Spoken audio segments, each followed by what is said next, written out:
El reino de la divina voluntad ya está en medio de las criaturas.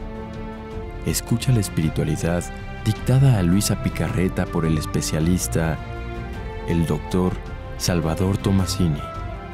Aquí, por Mundo Católico, construyendo la civilización del amor.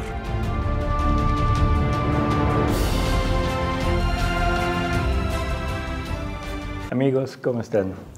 Aquí estamos con ustedes para continuar con nuestro programa de sacramentos a la luz de la divina voluntad. Y nos acompaña Ceci. Gracias, doctor, por invitarme a su programa. Muy buenos días. Buenos días. Bueno, pues hemos terminado los primeros, ¿qué? Cuatro sacramentos. Bautismo, confirmación, penitencia y Eucaristía, Eucaristía. Que es el programa que sale el día de hoy. El día de hoy. Y ahora vamos a hablar sobre matrimonio. Sí. Matrimonio es un sacramento muy especial, ¿no? ¿No te parece? Sí, me parece fundamental. Así es. Me parece fundamental, doctor, y me parece algo muy incomprendido.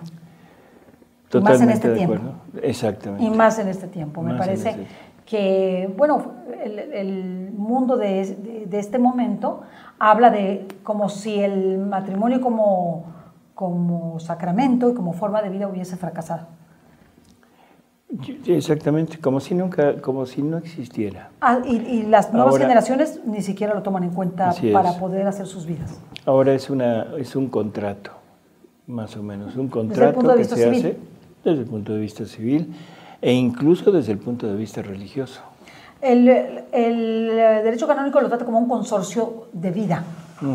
La alianza matrimonial es un consorcio de vida mediante el cual los consortes, los cónyuges, se procuran ayuda mutua con la finalidad de ser fieles, obviamente, con la fidelidad, la indisolubilidad, es decir, que hasta que la muerte los separe, y para procrear la especie. Es decir, son elementos indispensables. Es tú con uno, él con una, y para siempre. O sea, no hay posibilidad de intercambio o de cambio de matrimonio, sino hasta que la muerte los separe. ¿No? Es un sacramento que dura toda tu vida, una vez que lo contraes. Entonces, a mí me parece que esta alianza, la alianza significa que la persona forma parte de tu familia. Eso quiere decir que es una alianza. Claro. Bueno, formas una familia distinta, ¿no? Es una nueva familia. Es una nueva, pero que pertenece a dos familias anteriores. Exactamente. Es como si la persona con la que te casas tuviera tu misma sangre. ¿Sí? O sea, aunque no la tiene, ¿no? Es una alianza. Y esta figura de la alianza es sumamente importante porque el mismo Génesis habla de esta alianza entre Dios y el hombre. Y esta misma figura la utiliza no solamente la Iglesia, la utiliza el mismo San Pablo en la carta a los Efesios, capítulo 5, versículos 23 al 33. Del 23 al 33. Y habla de esta alianza esponsal que es semejante a la que Cristo tiene con su Iglesia. Porque dice, esposos, amen a sus esposas como Cristo amó a su Iglesia, dando la vida por ella. Mujeres, que es ahí donde entra el problema, sean sumisas y obedientes a sus esposos. Esta alianza esponsal hace de este sacramento un sacramento primordial, es decir, un sacramento que da origen a todos los demás sacramentos. Es lo que la Iglesia nos hace saber, y que al darnos este sacramento primordial tiene su inicio con Adán y Eva y tendrá su terminación con las bodas del Cordero. Bueno. Hermoso. La verdad es que la unión esponsal es usada en la Biblia para mostrarnos el amor que Dios nos tiene, un amor inseparable, un amor sin condiciones, un amor entregado que nos da todo, y Él pretende que nosotros tengamos ese amor entre nosotros, y sobre todo en el sacramento del matrimonio. Entonces no es un sacramento cualquiera, es un sacramento de sacramentos. De hecho, el mismo Juan Pablo II habla de este sacramento con mucha mayor amplitud, porque habla del sacramento de la creación con Adán y Eva, ¿sí? Del sacramento de la redención con la presencia de Jesucristo para redimirnos, para salvarnos, y de este sacramento primordial como un sacramento en donde el mismo Cristo les habla a los fariseos de la resurrección, ¿sí? ¿Verdad? ¿Con quién se va a quedar? Y sobre el divorcio, en la carta, en el Evangelio de San Mateo. Entonces es súper importante, es el sacramento de sacramentos para mí. ¿Por qué? Porque es el sacramento, porque a raíz de este sacramento vienen los nuevos seres humanos. Las nuevas generaciones, así es. Los nuevos seres humanos, y es lo que da vida a todo. Por eso está tan atacado, porque es un sacramento de vida, es un sacramento en donde el hombre y la mujer forman una sola carne, algo extraordinariamente importante. La verdad es que es una forma para decir qué grandeza tiene el sacramento, que son una sola carne, y el mismo Jesús se lo dice a los fariseos, porque le dice así, el hombre dejará a su padre y a su madre y se unirá a su mujer y formarán una sola carne. Lo que Dios ha unido, no lo separe el hombre. Esas son palabras de Jesús. Desde entonces la Iglesia así lo ha interpretado que es un sacramento primordial, que es un sacramento que evoca la unión esponsal entre Cristo y su Iglesia, y por tanto siempre lo protege, lo cuida, lo procura, y hace que el hombre y la mujer se sientan unidos a través de este sacramento, lo cual es muy importante porque no olvidemos que el pecado original surge entre el hombre y la mujer. Por tanto, la unidad está rota entre el hombre y la mujer. Sí, o sea, de acuerdo. Bueno, esa es simplemente la doctrina de la Iglesia, es un panorama de la doctrina de la Iglesia. Ya voy a dejar hablar al doctor, simplemente quise decir lo que dice la Iglesia. Bueno, o sea, lo primero que necesitamos entender es que el sacramento del matrimonio es un sacramento que inicia a partir de la redención. Antes de la redención no había sacramento, como tal. O sea, la palabra sacramento, o sea, es aquello que une, que lleva a Dios y que es un medio para santificación de la persona. Solo me gustaría aclararle una cosa. Sí. Efectivamente, no es un sacramento como lo entendemos, porque los sacramentos son instituidos por Cristo.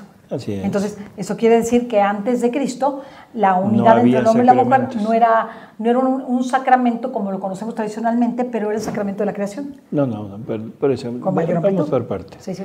O sea, en el momento que Dios crea al hombre y a la mujer, en ese momento primero hay que entender que el hombre y la mujer son uno.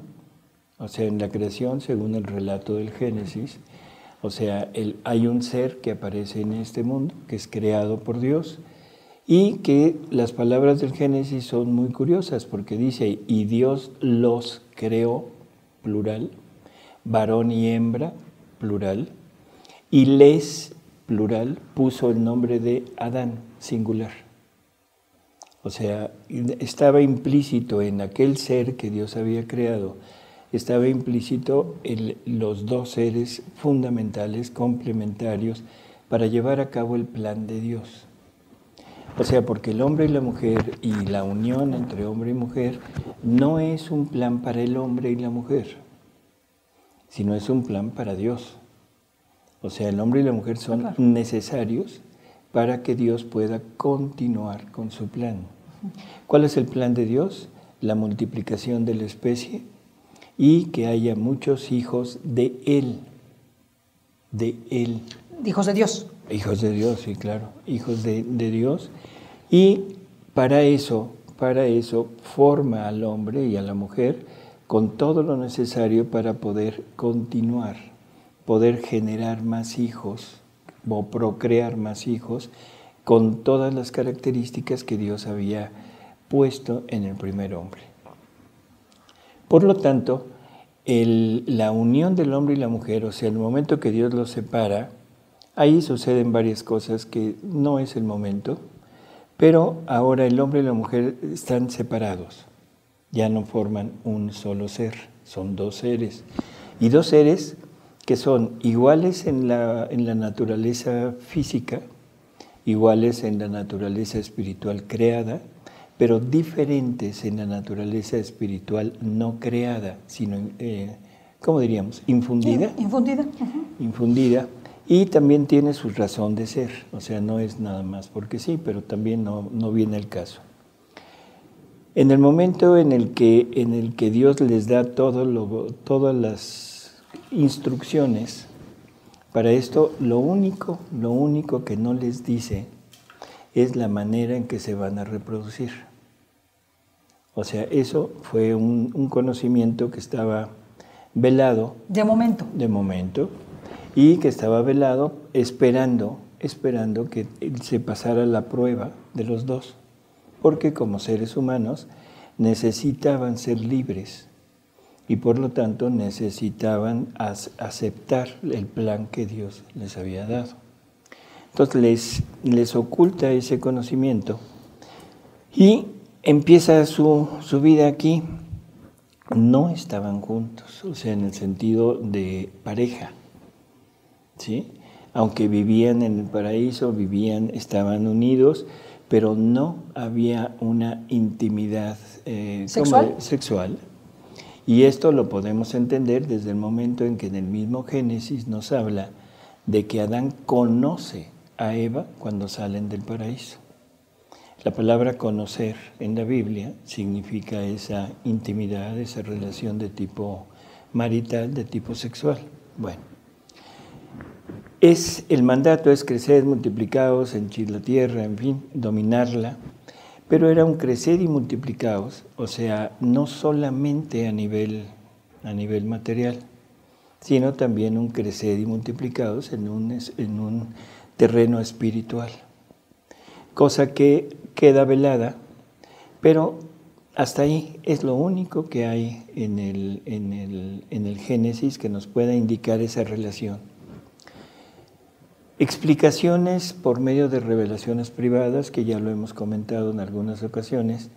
¿Cuál fue el pecado original? O sea, el pecado original fue la tentación o la inducción a la tentación por parte del demonio a Eva para entender o saber cómo se iban a reproducir, o sea, ser creadores. Cuando que Dios había destinado al hombre para ser co-creador junto con él. El hombre iba a poner la parte material y Dios iba a poner la parte espiritual. Que de hecho así es. Así es, y sigue siendo. Pero eso estaba oculto esperando la prueba. Entonces, el primer punto del pecado original ya serio es primero la curiosidad de Eva, y curiosidad porque se acerca a algo que no era natural. O sea, según el relato, estamos hablando de una alegoría, pero vamos a seguir los pasos de la alegoría para poderlo entender. Se acerca a algo que no era natural, un animal hablándole. Después, una mentira que Eva responde perfectamente con una verdad. Pero después le incita a la soberbia y al orgullo de ser como Dios. Y ese ser como Dios es ser creador. Y es algo que no saben. Y eso es ahí donde mete el demonio la espinita y le da a conocer el cómo se iban a reproducir, cómo iba a hacer aquello. Y Eva peca por varias razones. Primero, por gula espiritual. Quiere conocer lo que Dios no había querido darle todavía. Segundo, la parte ya física, sensual. La parte sensual y la desobediencia, en fin. Y luego va con Adán, se lo muestra, Adán acepta y en ese momento, sin llevarse a cabo el acto, es cuando Dios viene, se les muestra, ellos ven que están desnudos, se esconden, se cubren, en fin. Pero o sea, yo tengo una duda, doctor. Mi duda es, si no han consumado su relación, es decir, porque simplemente fue que Eva y le contó a Adán, porque realmente fue si no hubo ningún acto sexual. Lo hizo desear. Es lo que le quiero preguntar. No es nada más el contarle. Ok. Sino, si a ti te cuentan algo, lo puedes aceptar como una información, pero no te produce nada en tu interior. Sí. O lo puedes tomar como una información que te cambia tu manera de ser o tus apetitos. Entonces lo que le sucedió a Adán es que deseó a Eva. Así es, y se apartó su vista de Dios y lo puso en Eva. O sea, su vista la puso en Eva. Y eso fue la intención de Adán. O sea, ya no era estar junto con Dios. Y en ese momento se le olvida que Dios lo amaba, se le olvida amar a Dios en aquello que está haciendo, y en ese momento se rompe aquella unión que había, ¿sí? Lo sacan del paraíso, y después de que lo sacan del paraíso es cuando viene aquello de y Adán conoció a su mujer. O sea, que la parte sexual fue hasta posterior a esto. De ahí en adelante sigue la unión de hombre y mujer, pero como una unión. No había ninguna... ¿Pero no le parece que ya estaba quebrantada? Sí, ya estaba quebrantada. O sea, la unión que Dios quería era allá en el paraíso, pero sí se hubiera pasado la prueba. Si hubieran pasado la prueba, ellos hubieran podido tener relaciones sexuales, pero no contaminadas por el pecado original. No contaminadas por la concupiscencia. Exactamente. ¿Sí? O sea, la concupiscencia no hubiera aparecido. Okay. Y entonces el acto sexual se hubiera llevado a cabo como un acto natural para procrear. Igual que cuando comemos. Sí. O sea, personas que comen para seguir vivas. O personas que comen con la concupiscencia de disfrutar. De disfrutar, o sea, de la gula, en fin. Son el mismo acto, pero llevado en dos intenciones diferentes. Sí. Entonces, el acto matrimonial, la unión de hombre y mujer era una unión implícita dentro del tipo de vida que iban a llevar. Y sería como a imitación de la Trinidad. Ah, claro, claro. O sea, si el hombre fue creado a imagen y semejanza de Dios, en cuanto a su estructura, que dijimos que es trino, que tiene voluntad, inteligencia y memoria como una imagen y donde Dios iba a poner ahí, lo mismo en el momento de ser pareja, iba a ser padre, madre e hijo. Y el hijo sería el fruto del amor entre los dos. Sería el fruto del amor, el que concentra el amor de los dos y que tiene parte de cada uno. Claro. ¿Sí? Claro. Y que ese es el Espíritu Santo. El Espíritu Santo es el que concentra a la acción del Padre y del Hijo y que contiene al Padre y al Hijo en él.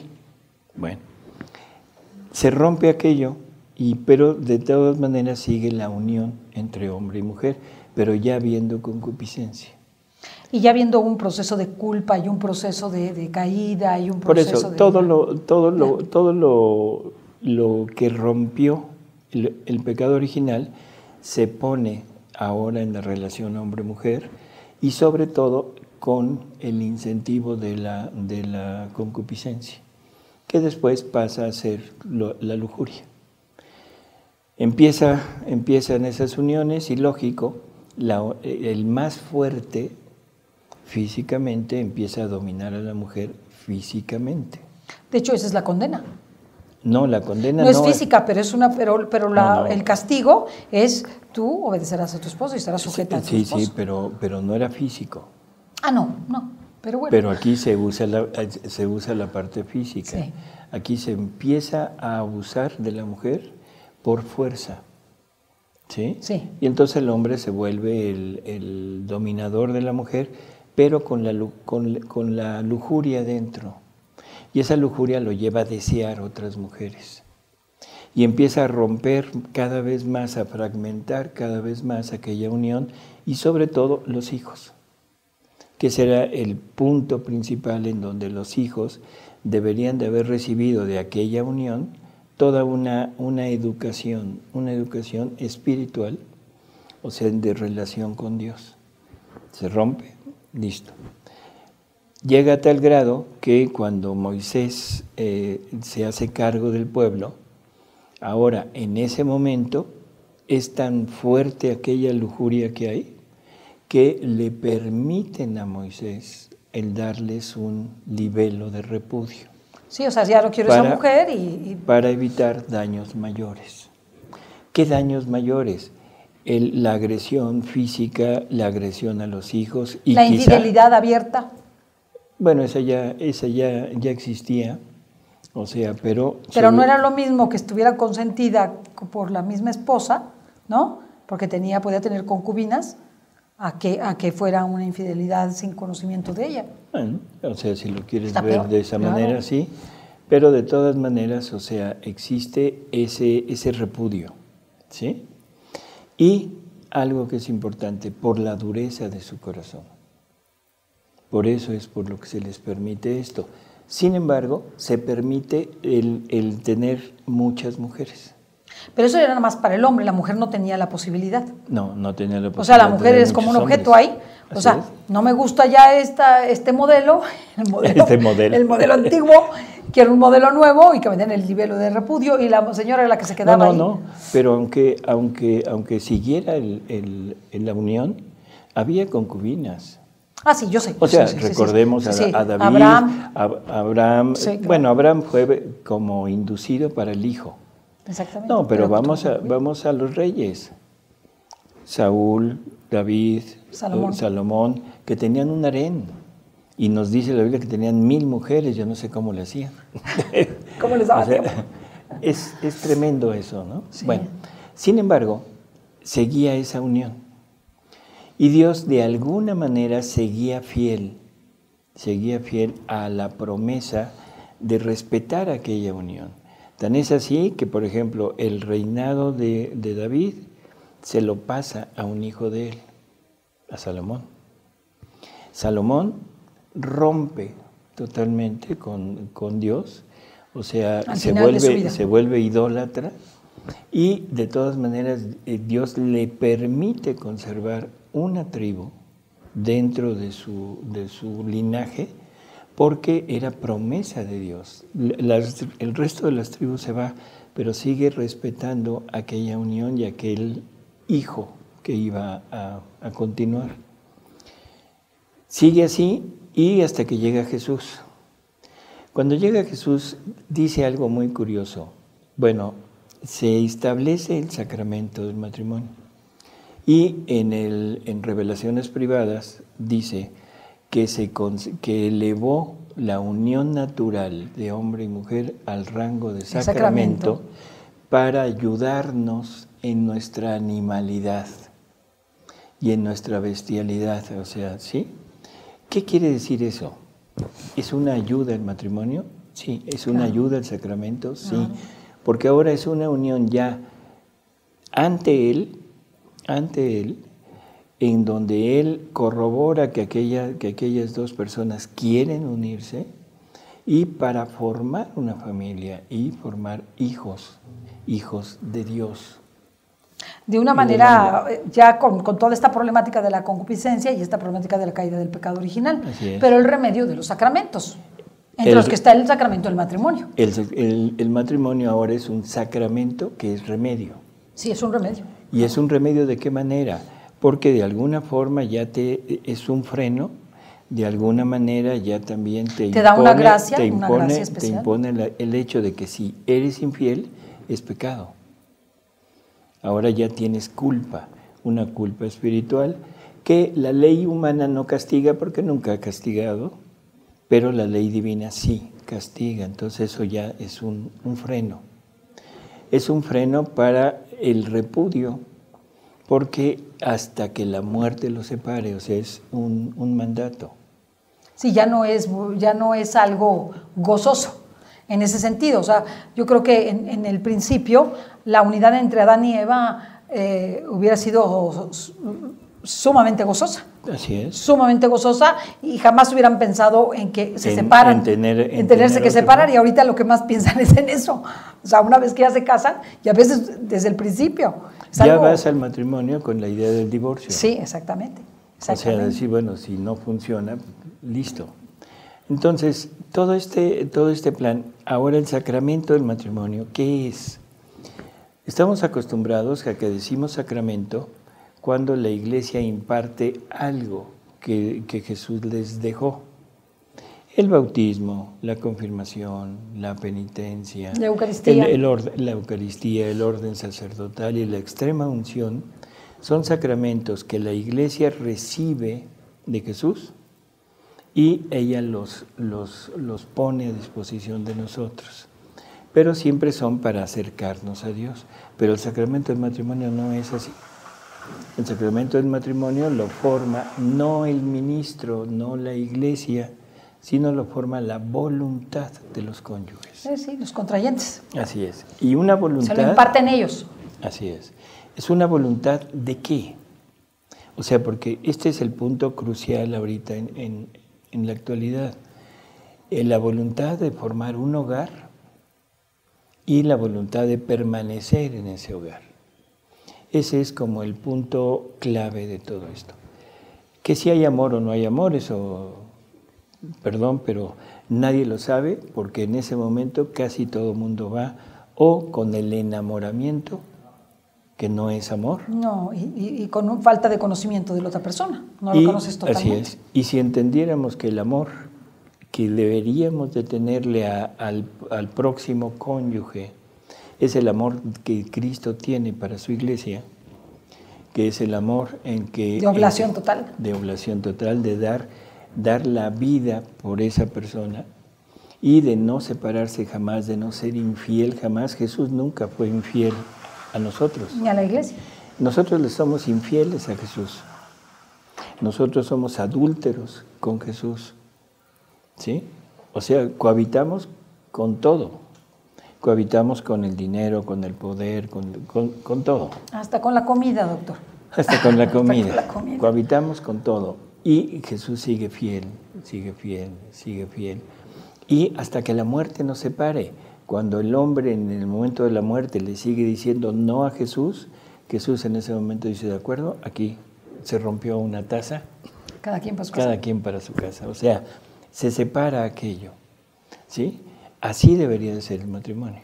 Doctor, pero la pregunta aquí que a mí se me hace muy importante hacérsela es, a la luz de la divina voluntad, y ahorita vimos lo que la Iglesia dice del sacramento, lo que los escritos de Luisa dicen respecto de la unidad entre el hombre y la mujer, la existencia de Adán y Eva, la forma en que fue cometido el pecado original, pero lo que sería muy interesante discutir en este momento es si nosotros, a la luz de la divina voluntad, ¿nos es lícito casarnos con el que nos gusta o nos deberíamos de casar con aquel que es la voluntad de Dios? Son cosas distintas, ¿eh? Jesús dice cosas muy, muy importantes, porque dice, bueno, si te equivocaste... Sí, porque a lo mejor le viste bonito el de afuera, pero el de adentro... Si te equivocaste, no te es lícito, por intolerancia, por cuestiones de carácter, por la razón que sea, no te es lícito separarte.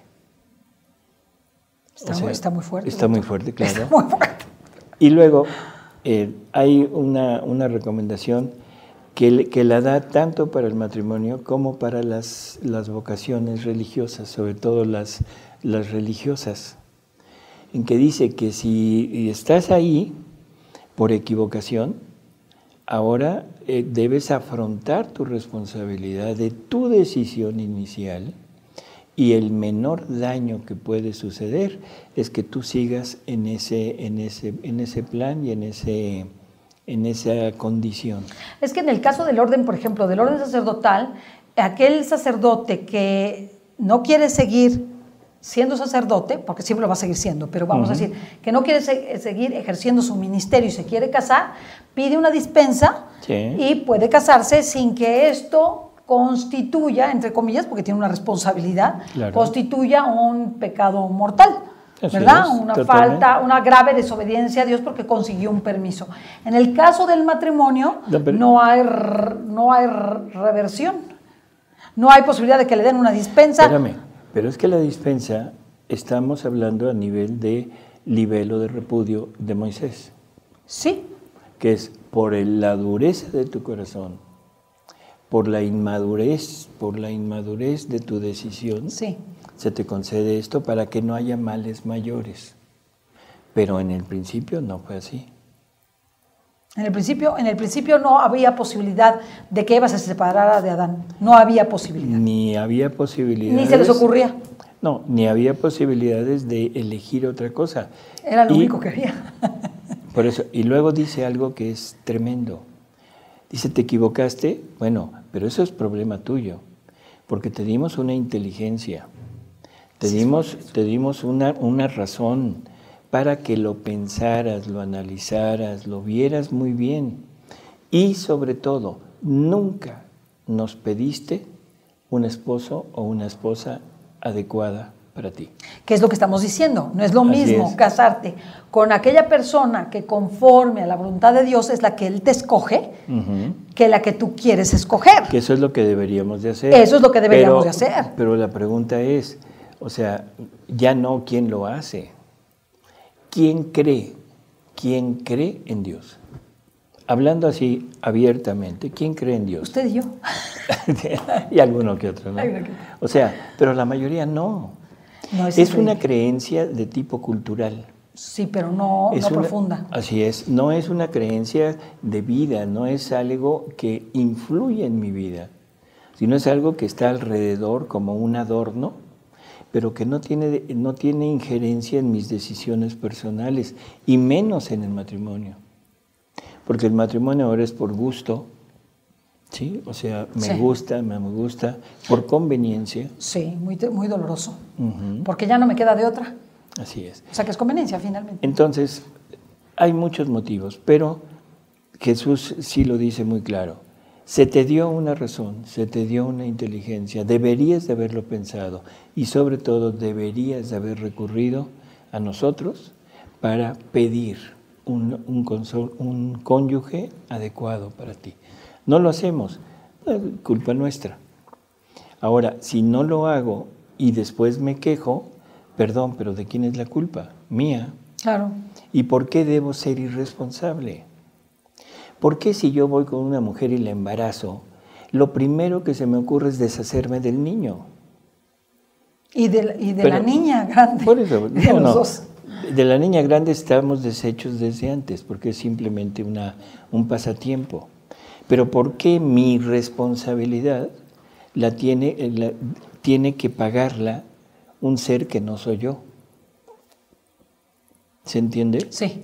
¿Por qué ahí sí gritamos? ¿Por qué ahí sí ponemos el grito en el cielo y decimos que no es lógico el aborto, que no es lógico esto? ¿Y por qué ante el matrimonio sí? ¿Por qué ante el matrimonio decimos, no, es que no son compatibles? Bueno, eso lo hubieran visto antes.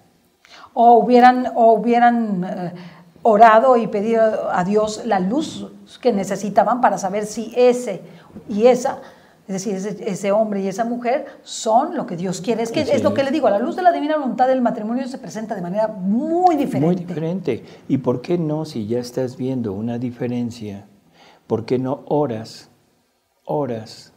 para encontrar un remedio? Sí. No el remedio de la separación, sino el remedio de poder hacer una compatibilidad, el remedio de poder dominarme a mí mismo, porque esa es una de las cosas que en la actualidad está totalmente olvidada, el dominio de uno mismo. Todos pensamos que somos como somos y así me tienen que tolerar. Si yo soy intolerante, es que ese soy yo, ese es mi carácter y te aguantas. ¿Y por qué no me hacen entender que ese no soy yo? Que yo no debería de ser así. ¿Por qué no me hacen entender que no debería de ser infiel? ¿Por qué no le hacen entender a la mujer que no debería de sentirse como se sienta? O sea, ¿por qué? No, simplemente separación. No, y además es muy grave porque nosotros tenemos que entender que el sacramento, que es la ley de Dios, cumple su función. Si yo procuro el sacramento, voy a encontrar la solución en mi matrimonio, pero tiene que ser juntos, ¿verdad? O sea, que los dos lo quieran, porque ya no son dos, sino una sola carne. Entonces, los dos tienen que tomar la decisión de seguir adelante y poner los medios que el sacramento les otorga, naturales como si no hubiera sobrenaturales y sobrenaturales como si no hubieran naturales. Es decir, todos los medios al alcance y que son parte de la promesa de Cristo, ponerlos al alcance para sacar adelante el matrimonio. Sí. Y uno como soltero, que no es mi caso en este momento, digo desde luego, pero si uno se va a casar y tiene una elección, ponerla a los ojos de Dios, es decir, hacer la oración, el sacrificio, juntos para definir si ese es el que Dios o esa es la que Dios me ha designado para siempre. Por eso, ¿y qué entendemos? ¿Qué entendemos cuando Jesús en repetidas ocasiones en el Evangelio nos pide, toma tu cruz y sígueme? Pues tampoco. ¿Qué es lo que entendemos? Pues sí. La cruz que te haya tocado, la cruz que tú elegiste, la cruz del cónyuge incómodo, la cruz del cónyuge que no querías, la cruz de la que sea, de tu del enfermedad. cónyuge que se hizo feo, que se hizo gordo, que se hizo pesado, que se hizo grosero, que se hizo inválido, que se hizo drogadicto. Es que es una cruz, pero tú en esa cruz tienes la gracia del sacramento. Y tienes la posibilidad de la santificación. El problema es que ya a Dios no lo ponemos enfrente. Ese es como el punto principal, eso es lo que yo veo y es lo que yo entiendo. A Dios ya no lo tenemos presente. Lo tenemos presente en momentos muy especiales. Viene Semana Santa, sí, Semana Santa, lo tengo presente porque me voy de vacaciones. ¿En dónde está Dios? En ningún lado. Sí, no está Dios en ningún lado. Y menos ahorita. Los hijos de los de mi generación no quieren ya casarse, prefieren vivir juntos. Claro. Y son las mujeres las que se van a vivir con los muchachos, porque como los muchachos no quieren afrontar esa responsabilidad, ellas dicen, pues ni modo, yo aquí me voy a aventar a todo. Y es muy doloroso que no se den cuenta la grandeza del sacramento del matrimonio. Por eso, o sea, ese es el punto. Volvemos a lo mismo. ¿Qué nos hace falta? Nos hace falta Dios en nuestra vida. Y esto no es un consejo moralista, ni mucho menos, o sea, porque de moralista no tengo nada, o sea, sino simplemente el poner las cosas como son. Dios no existe en nuestra vida. A mí me gustaría que dejáramos el programa porque ya se nos acabó el tiempo, pero me gustaría hablar un poquito más a la luz de la divina voluntad del sacramento y sobre todo me gustaría hablar de la unidad entre el hombre y la mujer, doctor. Es decir, la unidad misional de una Santa Clara y San Francisco, de un Juan Pablo II y la Madre Teresa de Calcuta, de un San Antonio... perdónenme, San Benito y Santa Escolástica, por ejemplo, San Francisco y Santa Clara, Santa Teresa de Ávila y San Juan de la Cruz. ¿Cuál es el proyecto de Dios? Porque para mí la promesa de Jesús hecha en la oración de Jesús al Padre, Padre, que sean uno como tú y yo somos uno, tú en mí y yo en ti, que sean perfectamente uno, es una promesa que está muy relacionada con este tema, con la unidad entre el hombre y la mujer y el sacramento del matrimonio, que es una vocación de servicio y una vocación dada desde lo alto, ¿verdad? Que así la debemos de tomar para poder triunfar. También existe esa unidad entre hombre y mujer que es misional y que es espiritual. Pero si es misional y es espiritual, estaríamos totalmente de acuerdo para que haya una generación de hijos de esa... Sí, pero son espirituales. Sí, por eso, pero de esa espiritualidad. Así es. San Francisco y Santa Clara, todos los franciscanos. San Conchita Cabrera de Armida y Félix de Jesús Ruller, toda la obra de la cruz. Del Espíritu Santo. O sea, desde ese punto de vista estamos totalmente de acuerdo. Pero ahora, una misión entre hombre y mujer, la única misión que es general es el continuar la especie y continuar los hijos de Dios en la tierra. De acuerdo, de acuerdo. Ese sería como el punto clave de todo. Claro, ¿sí? Porque no es para satisfacer sus inclinaciones humanas. Pero no poner como ejemplo estas uniones espirituales, porque esas uniones espirituales sería con la finalidad de seguir generando hijos dentro de esa rama. Sí, los espirituales, no necesariamente de esa rama. ¿Cuántas veces usted puede decir, pues yo me siento hijo espiritual del Padre Pío? ¿No? O sea, y el Padre Pío tuvo su unidad espiritual, tan la tuvo, que tuvo 20 hijas espirituales, y con todas tuvo una relación profundísima. Sí, ¿no? Entonces, espiritual, que nada tiene que ver con lo material. Con lo material, simple y sencillamente que es misional y que nosotros como seres humanos tenemos que tomarle en cuenta la unidad entre el hombre y la mujer para crecer espiritualmente. Y ahora, hacia la santidad, por lo menos humana. Sí, una última cosa que es muy actual y que a mí me parece realmente importante. La palabra matrimonio está llevada a todo esto que hemos dicho, que es el plan de Dios.